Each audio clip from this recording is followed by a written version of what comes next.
Hello guys welcome back to the new blog. So मेरो च्यानलमा धेरै पछि स्वागत छ। सो मैले चाहिँ धेरै लामो समयपछि चाहिँ ब्लग स्टार्ट गरेको छु फेरि पनि। सो देख्न सक्नुहुन्छ बोल्न पनि बिर्सिसकेँ यार म त यार। सो अहिले चाहिँ म यत्तिकै बाहिर निस्किरहेको स्कुटर लिएर, देख्न सक्नुहुन्छ स्कुटर, इलेक्ट्रिक स्कुटर हो यो चाहिँ। अनि यत्तिकै म निस्केर हिँडिरहेको बाटोतिर। मौसम यस्तो छ आजको। सो भ्लग बोल्न पनि कस्तो अड्किरहेको क्या साथीहरू, घाँटी के भइरहेको जस्तो भइरहेको। अनि देख्न सक्नुहुन्छ यहाँको भ्यू। यो चाहिँ खोला, यो खोला चाहिँ यस्तो छ साथीहरू, कति बेला भत्तै बढेर बाढी आउँछ भन्ने कुरा यसमा थाहा नै हुन्न। मिनेटमै भर्खरै बाढी आउन पनि सक्छ, त्यस्तो खोला छ यो चाहिँ। त्यहाँनिर देख्न सक्नुहुन्छ यहाँनिर चाहिँ गाईहरू चरिरहेछन् होइन। यिनीहरूलाई रिक्स हुन्छ होला है, खोलो बढेर आएर लैजान्छ भन्ने होइन। देख्न सक्नुहुन्छ यताबाट चाहिँ मान्छे आइरहेछन्। यी हटिया भनेपछि हाम्रो गलकोटतिरको गाडी रहेछ। देख्न सक्नुहुन्छ यतातिरको भ्यू होइन। मेरो भ्लगमा चाहिँ धेरै पछि आइसक्नु भएको छ साथीहरू, त्यसैले भिडियोलाई चाहिँ लाइक गर्न नबिर्सनु होला, सब्सक्राइब गर्नु होला च्यानललाई। च्यानल चाहिँ फ्रिज भयो होला सायद, भिडियो अपलोड नगरेको धेरै भयो होइन। आजको भ्यू चाहिँ यस्तो छ, बोल्न पनि कस्तो डर लागिरहेको क्या मलाई। अनि यत्रो ट्राफिकको अगाडि, ट्राफिक त के भन्ने, यत्रो मान्छे, पब्लिक सरी ट्राफिक भन्छ, पब्लिकको गाडी बाटोमा हिँडिरहेको। सोच्न त केही सोच्दैन नि, तर अहिले मान्छेहरूले बोल्दा त तर त्यही पनि अलि अर्कै चाहिँ लाग्छ।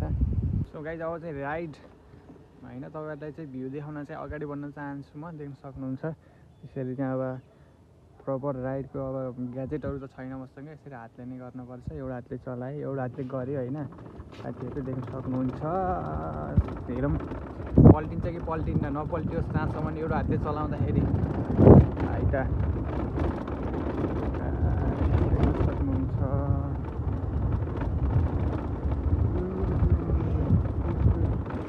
यो चाहिँ ग्राउन्ड है, ग्राउन्ड। यहाँ चाहिँ पुरा म्याच हुन्छ एउटा, अस्ति नै देखेको थिएँ मैले। ग्राउन्डमा बाख्रा चलिरह, नेताबाट अटो आइरहेछ।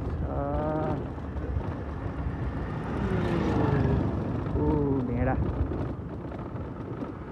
भेडा साथीहरू, भेडा। सो गाइज अहिले चाहिँ म दामी रोडमा आइसकेँ। देख्न सक्नुहुन्छ पछाडितिर रोड चाहिँ हल्का दामी छ, अलिक खाली पनि हुन्छ होइन। त्यही भएर यहाँ चाहिँ कुदाउन पर्छ, त्यति डर हुन्न। नोइस आएको छ भने चाहिँ त्यसलाई चाहिँ इग्नोर गर्नु होला है त साथीहरू। मेरो नोइस आएको छ भने हावाले गर्दा चाहिँ नोइस आउन सक्छ। सो देख्न सक्नुहुन्छ भाइले चाहिँ साइक्लिङ गरिरह कट्ट लाएर।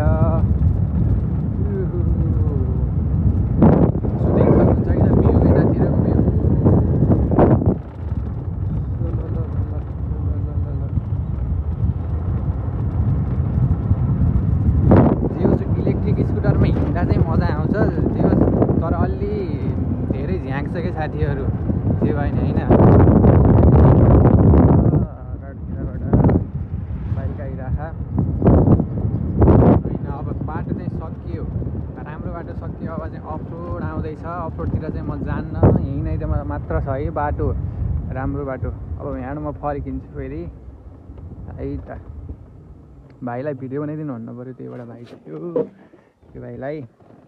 सक्नुहुन्छ दामी देखिरहेको। आज चाहिँ घाम लागेन त्यही भएर। सो अब चाहिँ म फर्किन्छु अनि त्यो भाइलाई यसो भिडियो बनाइदिनु भन्छु है त।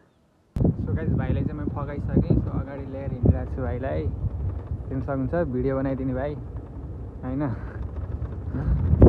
सो भाइले चाहिँ अब मेरो भिडियो बनाइदिन्छन् यसो अलिअलि, अनि अपलोड गर्नुपर्छ लाएर टक्क लाएर है त गाइजहरू। अब भाइ कुदा अलि उहिले आना त भाइ।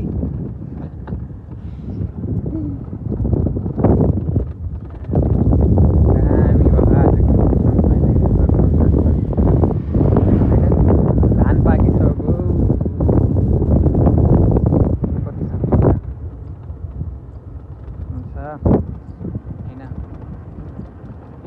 हुन्छ आजको भ्लग हाल्ने भनेको अपलोड हुन पनि सक्छ नहुन पनि सक्छ थाहा छैन है तर भिडियो अहिले चाहिँ हाल्ने भनेको हो हेरौँ राम्रो भयो अपलोड हुन्छ नभए हुन्न कुरो बुझ्यो त गाइस घाम आसन्ती पत्ता लगाएर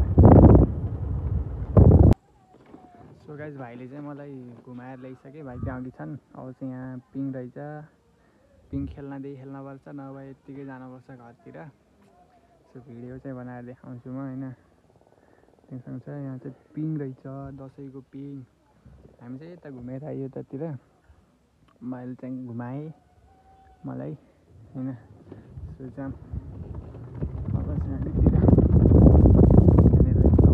पिङ खेलिरहेको छ नि पिङ छोटा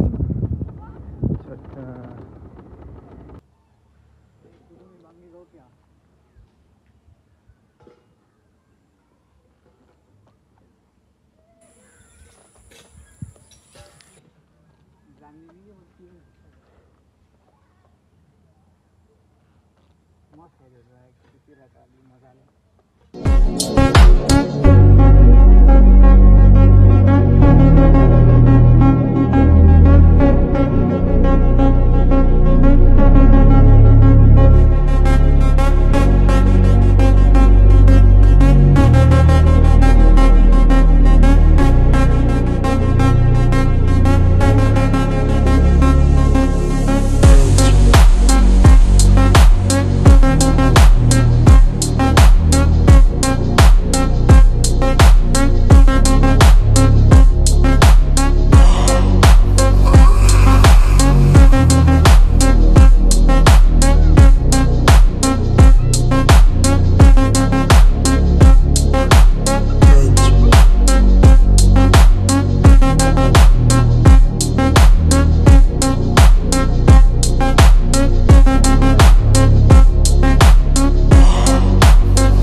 पिङ पनि खेल्यो भाइले अलिअलि भिडियो पनि बनाइदिएँ अनि चाहिँ अब घरतिर फर्किँदैछु म सो आजको भ्लग चाहिँ यति नै भयो ल यही टुङ्गाम होइन सो भिडियो जस्तो भयो नि लाइक कमेन्ट सब्सक्राइब चाहिँ गरेर नबिर्साउनु होला अनि मैले फेरि सुरु गरेको छु भ्लगिङ कति दिनसम्म हुन्छ हेर्दैछौँ तर लाइक कमेन्ट सब्सक्राइब भन्ने गरेर नबिर्साउनु होला सो आजको लागि यति नै हो